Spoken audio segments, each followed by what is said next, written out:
This is the VOA Special English Technology Report. Kane's Arcade is one of the latest videos to go viral on the internet. Since early April, the video has been viewed millions of times on Vimeo and YouTube. It tells the story of 9-year-old Kane Monroy in Los Angeles.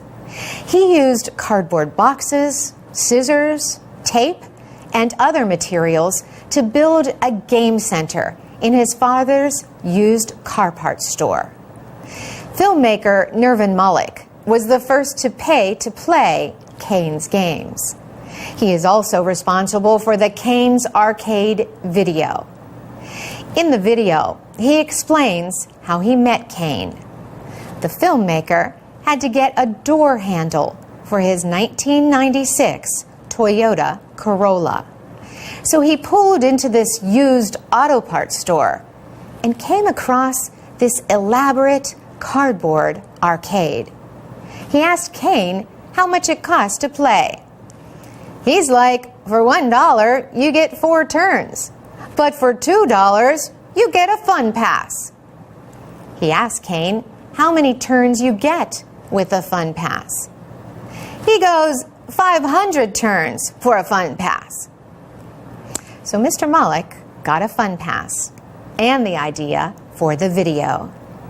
Kane's Arcade has basketball and soccer, game tokens and tickets, and colorful bags of cotton candy. It even has one of those machines where you try to pick up a prize with a mechanical claw.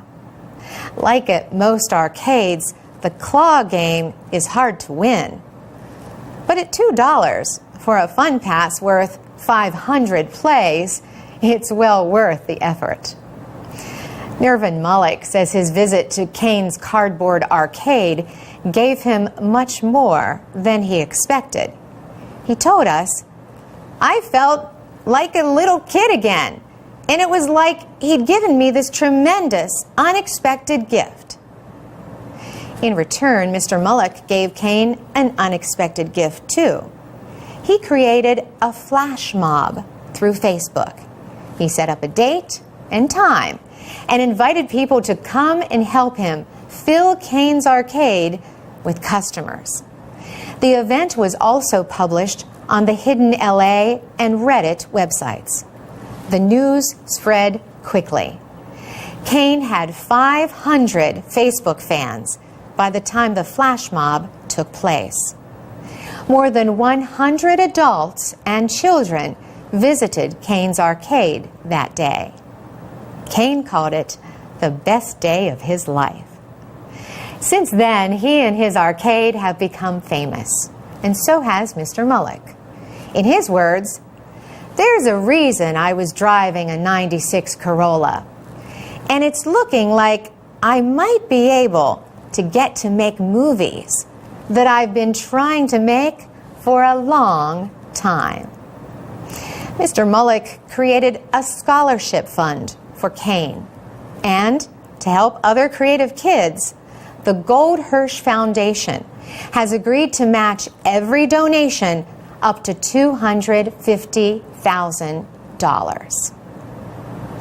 For VOA Special English, I'm Carolyn Prasuti. From VOA Learning English, this is the Technology Report. California Governor Jerry Brown wants to increase partnerships between his state and China. The governor traveled to China recently to seek Chinese investment in things like high-speed railways, renewable energy, and electric vehicles. He spoke at China's Tsinghua University. The governor called for a partnership between the United States and China to develop technologies to reduce greenhouse gases. Governor Brown met with Prime Minister Li Keqiang and China's Minister of Environmental Protection, Zhou Shengxian. Mr. Brown and Mr. Zhou signed a non-binding agreement to share information about policies to reduce pollution. Pollution is a leading concern in Beijing, where officials advise people to stay indoors when air pollution levels are at their highest. California's biggest city, Los Angeles, has successfully reduced the problem with smog that the city had for years. Its efforts included improving its vehicle emission standards. The state also offers special incentives or rewards for clean energy policies. Last year, California held its first sale of carbon credits under the state's greenhouse gas reduction law. The law requires big polluting industries to buy credits to release carbon dioxide, methane, and related gases. Governor Brown also hopes to create 20,000 megawatts of renewable electricity by 2020. California-based environmental scientists and representatives from environmental consulting firms also attended Governor Brown's speech in Beijing. They say rising air pollution levels in China make it a good market for technologies that help to reduce the problem. For VOA Learning English, I'm Alex Villarreal. I'm Alex Villarreal with the VOA Special English Development Report. Sunday, October 10th, was World Mental Health Day. This year's observance centered on the relationship between mental health and chronic physical conditions like diabetes and cancer. The World Health Organization says more than 450 million people suffer from poor mental health. The most common disorders are depression and schizophrenia. Mental health experts also include other disorders like drug and alcohol abuse that affect millions of people. Elena Berger is with the World Federation for Mental Health. That organization, based in the United States, held the first World Mental Health Day in 1992. Mrs. Berger says mental health problems are most severe in poor countries that lack the resources to deal with them. She says in developing countries, a huge number of people, up to 85%, cannot get any form of mental health treatment. Experts say about half of all mental health problems first appear before the age of 15. The countries with the highest percentages of young people are in the developing world. That means they are also the countries with the poorest levels of mental health resources.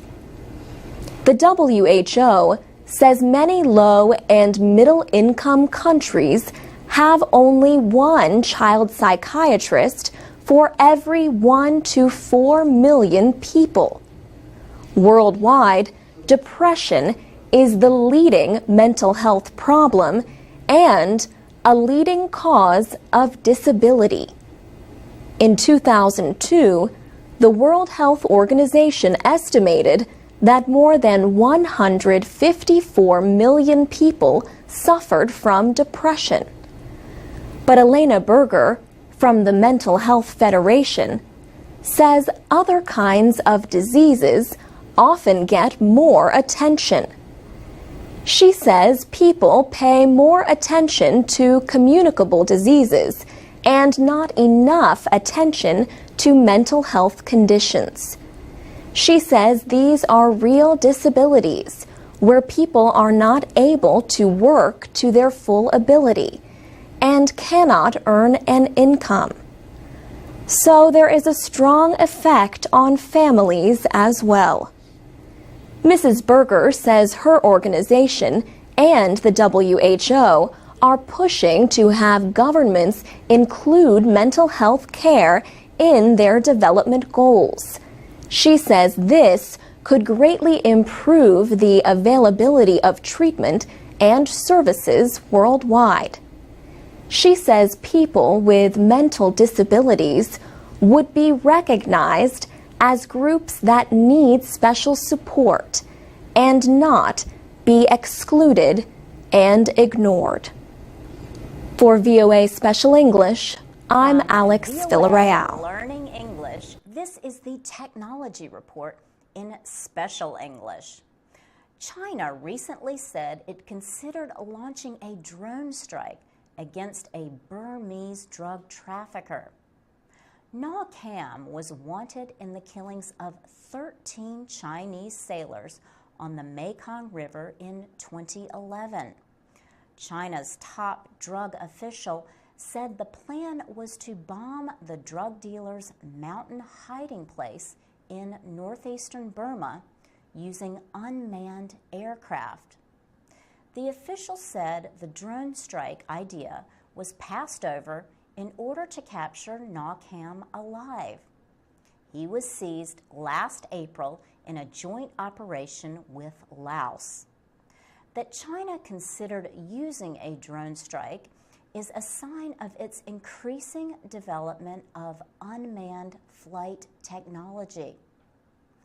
It also suggests that China is seriously considering using drone attacks outside of its borders.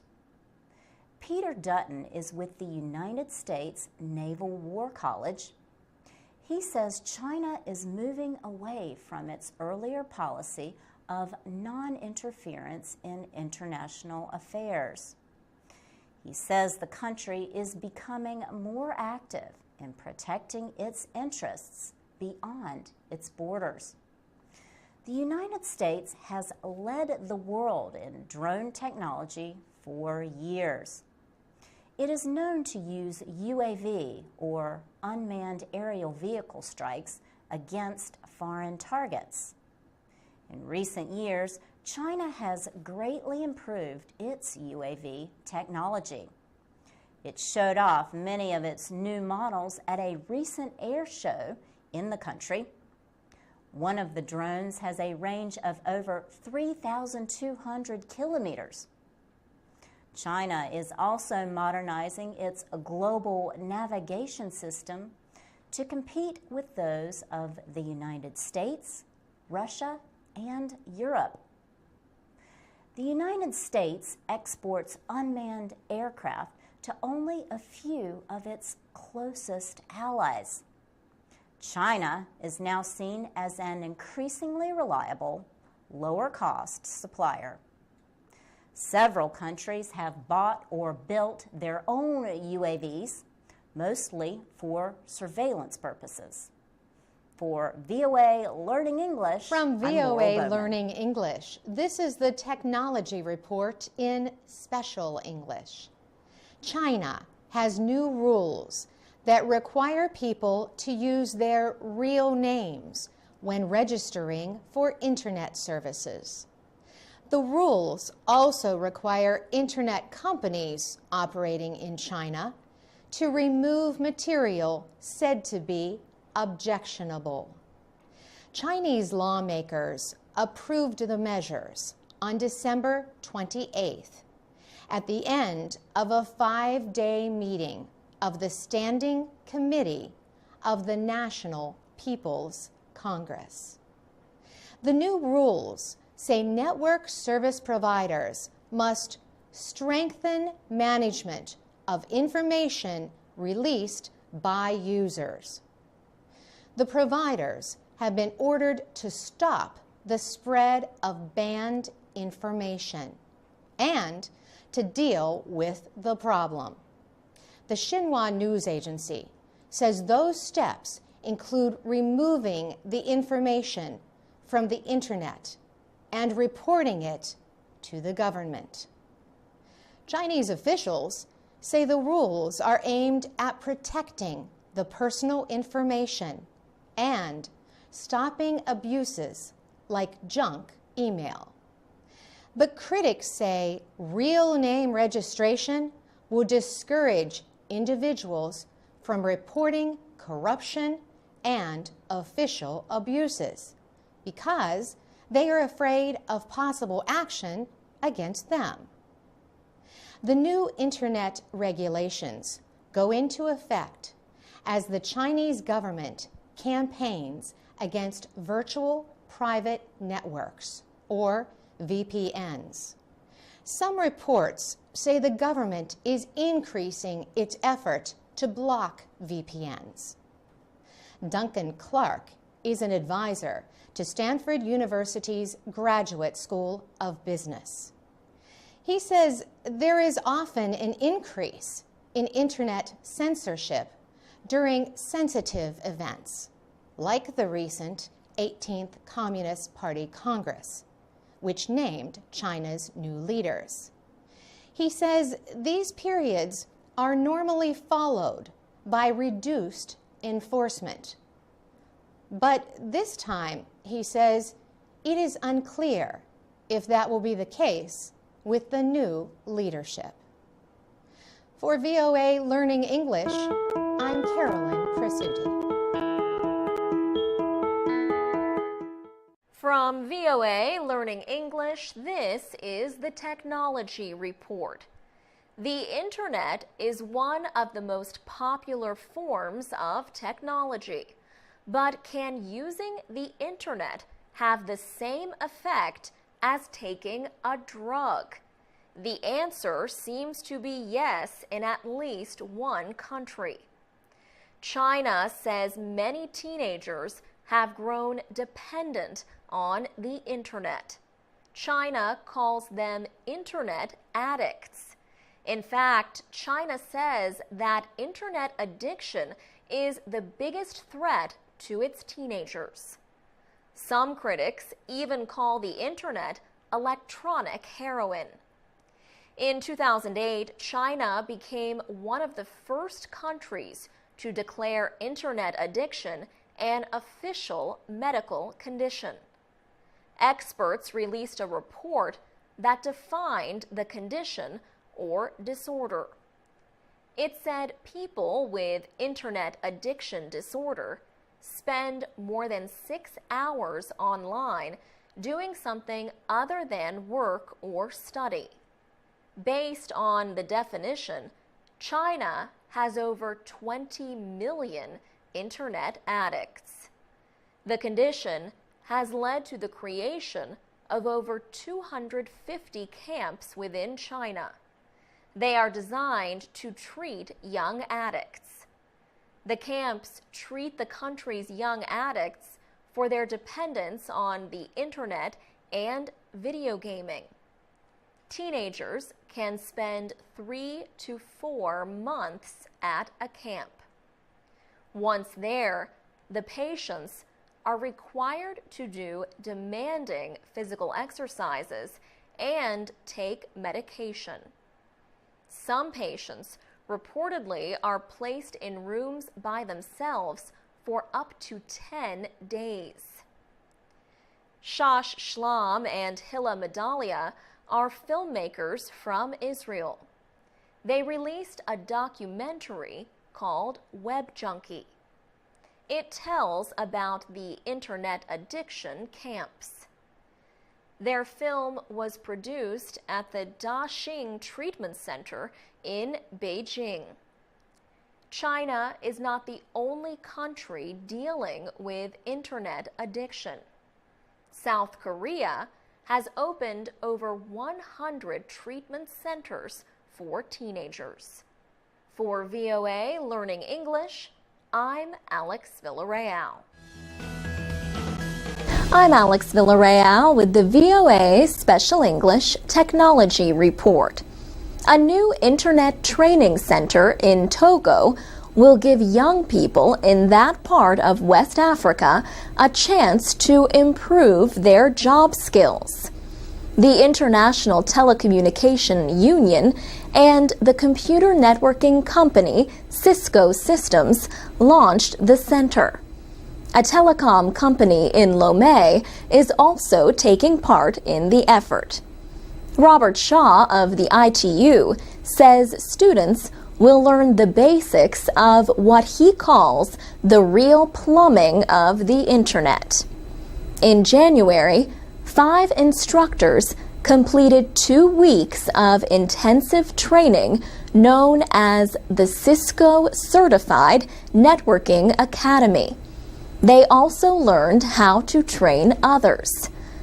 Robert Shaw says this kind of train-the-trainer program helps meet a growing demand for professionals in information and communication technologies, or ICT. He said, "The Internet and these networks are growing so fast, it's really hard to keep up.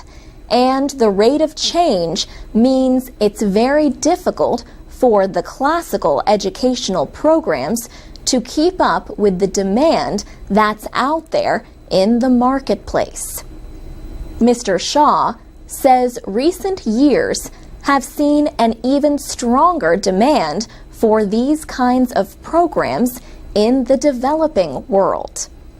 He said now there are about 2 billion users on the Internet. The majority of those, about 1.2 billion, are in developing countries. That is almost the complete opposite of what the situation was 5 years ago. The ITU launched its Internet Training Center program in 2001. The centers are meant to help spread the growth of ICT jobs to developing countries. More than 80 centers have opened in the Asia-Pacific area, Latin America, Eastern Europe, and Africa. Mr. Shaw says the new center in Lomé will open to students in March. He said one goal of the program is to get more women and girls to take part. So the program targets at least 30% female enrollment. Other locations in Africa include Angola, Cape Verde, Kenya, Malawi, and Mali. They also include Rwanda, Senegal, Tanzania, Mauritania, Uganda, and Zimbabwe. Students pay for the training. The cost is different in each country. Those who complete the program are known as Cisco Certified. The program lasts about 6 months because most students attend part-time. For VOA Special English, I'm Alex Villarreal. You can comment on this story at voaspecialenglish.com. You can also find us on Facebook and Twitter at VOA Learning English. From VOA Learning English, this is the Technology Report. Workers at the damaged Fukushima Daiichi nuclear plant in Japan will soon begin another cleanup effort. More than 1,500 nuclear fuel rods are to be removed from a damaged storage pool 30 meters above ground inside the Reactor 4 building. TEPCO, the Tokyo Electric Power Company, owns the nuclear power station. Critics say TEPCO should not be trusted to carry out the operation. However, TEPCO General Manager Masayuki Ono says the operation has been carefully planned. TEPCO had to rebuild the Reactor 4 building after a hydrogen explosion destroyed it. TEPCO workers will first remove pieces of wreckage left by the explosion. Then workers will remove the fuel rods one by one. They will use a crane suspended above the building. The fuel rods must not touch each other or break. Nuclear experts warn that any accidents could cause an explosion many times worse than the one in March 2011. Mitsue Murata is Japan's former ambassador to Switzerland and an anti-nuclear activist. He notes that problems over the past 30 months, including radioactive water leaks, have raised questions about TEPCO's efforts. He says if the worst happens and workers have to withdraw, then it could be considered what he calls the beginning of the ultimate catastrophe of the world. Japan's Agency for Natural Resources and Energy says TEPCO alone is responsible for safety. But to support TEPCO, the agency has sought advice from specialists around the world. Nuclear inspectors have approved TEPCO's plan to remove the fuel from Reactor 4. The process is expected to begin in November and be finished in 18 months. For VOA Learning English, I'm Carolyn Presutti.